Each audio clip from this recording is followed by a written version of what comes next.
नमस्कार, लोकमत राजस्थान में आप सभी का स्वागत है। मैं आपके साथ मोनिका राठौड़। आइए रुक करते हैं आज की कुछ खास खबरों की ओर। पूर्व मुख्यमंत्री अशोक गहलोत ने कहा कि वसुंधरा राजे अगर फिर से मुख्यमंत्री बनती है तो मजा आता। ये मौका उनकी पार्टी वाले उन्हें नहीं दे रहे हैं। हमें इस बात का दुख भी है। वसुंधरा राजे अनुभवी हैं, उनको मौका क्यों नहीं मिल रहा है, ये भी बड़ा सवाल है। उन्होंने कहा कि बीजेपी की नेचुरल चॉइस वसुंधरा होनी चाहिए थी, लेकिन उनकी पार्टी ने ऐसा नहीं किया। वही मीडिया से सवाल करते हुए गहलोत ने कहा कि राजे के किससे क्या संबंध है, ये सवाल आप मुझसे क्यों पूछ रहे हो। पूर्व सीएम अशोक गहलोत ने वसुंधरा राजे और सीएम भजनलाल शर्मा की जोधपुर में मोहन भागवत से हुई मुलाकात के सवाल पर ये बातें कही। गहलोत शनिवार को अजमेर दौरे पर आए थे। उन्होंने आज सुबह 9 बजे अजमेर के सर्किट हाउस में प्रेस कॉन्फ्रेंस की।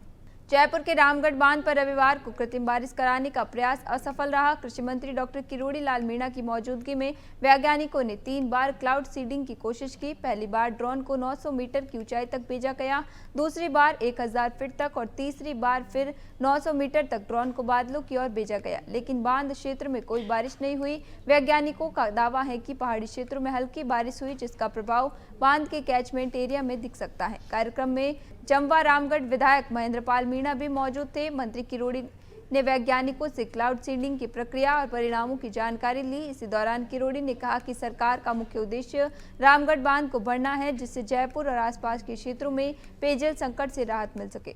कर्नल सोनाराम चौधरी जनता के हितैषी, जनता के बीच बैठने वाले और उनके दिलों पर राज करने वाले सच्चे जन नेता थे। यही कारण था कि उनके देवलोक गमन के पश्चात अंतिम संस्कार के दिन से आज की श्रद्धांजलि सभा में जन सैलाब उमड़ रहा है। ये विचार पाली संसदीय क्षेत्र के सांसद व पूर्व मंत्री पीपी चौधरी ने कर्नल सोनाराम के परिजन डॉक्टर रमन चौधरी, राजेंद्र चौधरी, राज लालचंद पावड़ा, उनकी धर्मपत्नी विमला चौधरी को सांत्वना देते हुए प्रकट किए। कर्नल सोनाराम की स्मृति में आयोजित संयुक्त श्रद्धांजलि सभा में घनघोर बारिश के बीच भी देश के विभिन्न कोनों से उनके मुरीद, जनप्रतिनिधि, व्यवसायी, समाजसेवी, सेना के अफसर और युवा पीढ़ी के लोगों का सुबह से ही सिलसिला बना रहा। कर्नल सोनाराम चौधरी के पुत्र डॉक्टर रमन ने विषाद की इस घड़ी में समाज के संबल को परिवार के लिए मानसिक सुदृढ़ता, आशीर्वाद और कर्नल साहब के प्रति सम्मान के रूप में लिया और सभी का आभार भी प्रकट किया।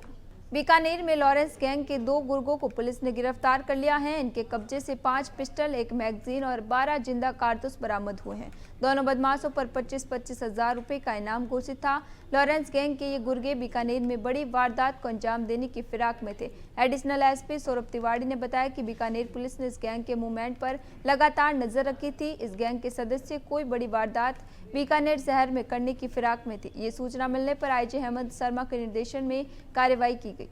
पूर्व डिप्टी मुख्यमंत्री सचिन पायलट का 48वां जन्मदिन कार्यकर्ताओं और समर्थकों ने बड़े हर्षोल्लास के साथ मनाया। जन्मदिन के अवसर पर विभिन्न सामाजिक व धार्मिक कार्यक्रमों का आयोजन हुआ। महंत प्रहलाद दास जी महाराज के सानिध्य और रोहितास कसाना के नेतृत्व में परमानंद गौशाला में गो सवामणि की गई। कुंडाधाम परिसर में पौधारोपण कर पर्यावरण संरक्षण का संदेश दिया गया। वहीं मनोहरपुर सामुदायिक स्वास्थ्य केंद्र में मरीजों को फल वितरण किया गया। गांधी चौक पर कांग्रेस कार्यकर्ताओं ने केक काटकर पायलट का जन्मदिन मनाया। इसी मौके पर कांग्रेस कार्यकर्ताओं और समर्थकों की भारी भीड़ उमड़ी और पूरे क्षेत्र में उत्सव जैसा माहौल नजर आया। धौलपुर में सामाजिक न्याय एवं अधिकारिता विभाग ने समर्थ धौलपुर अभियान की शुरुआत की है। इस अभियान के तहत जिले भर में 8 सितंबर से 25 सितंबर 2025 तक वरिष्ठ नागरिकों और दिव्यांगजनों के लिए 13 शिविरों का आयोजन किया जाएगा। शिविर प्रतिदिन सुबह 10 बजे से शाम 5:30 बजे तक चलेंगे। इन शिविरों में पात्र वरिष्ठ नागरिकों और दिव्यांगजनों का चिन्हीकरण कर उन्हें आवश्यक सहायक उपकरण निःशुल्क उपलब्ध कराए जाएंगे। विभाग की ओर से अपील की गई है कि पात्र वरिष्ठ नागरिक और दिव्यांगजन अपने नजदीकी शिविर में समय पर पहुंचकर इस योजना का लाभ उठाए। समर्थ धौलपुर अभियान श्रीमान जिला कलेक्टर महोदय द्वारा जिला धौलपुर में दिव्यांगजनों और वरिष्ठ नागरिकों के कल्याण हेतु शुरू किया गया एक जिला नवाचार है। इस अभियान के तहत हम 8 सितंबर से 25 सितंबर तक जिले में 13 शिविरों का आयोजन कर रहे हैं।